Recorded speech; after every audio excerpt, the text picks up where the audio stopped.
Just days before Christmas, two Grand Rapids men shared a hug at a market on the west side. It was an unexpected reunion, and as 13 on Your Side's Matt Guard tells us, it almost didn't happen.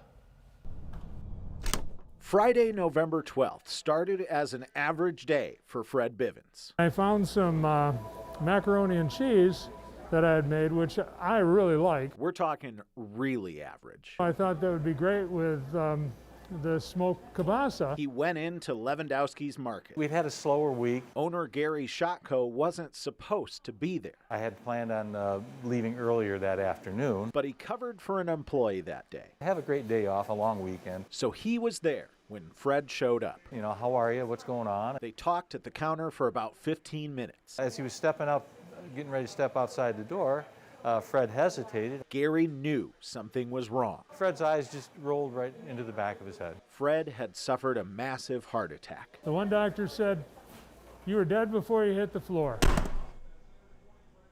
Under Prevention 3 at Med 1 in your district at 1107 Walker Avenue Northwest.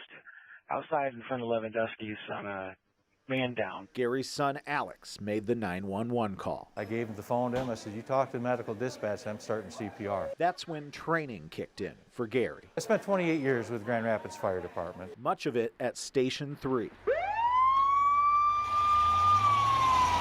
where current Grand Rapids firefighters got this call. Police on scene at 1107 Walker advising CPR in progress. I ended up getting shocked 5 times somewhere between here and there. Fred spent the next 3.5 weeks I finally started coming out of it. at Spectrum Health's Meyer Heart Center. They kept me alive. Another 2 weeks down the street, Mary Free Bed is full of miracle workers. rehabbing from You don't save a life without cracking bones. the rescue. I'll trade the broken ribs for my life, and I'll never be upset that Gary did that to me.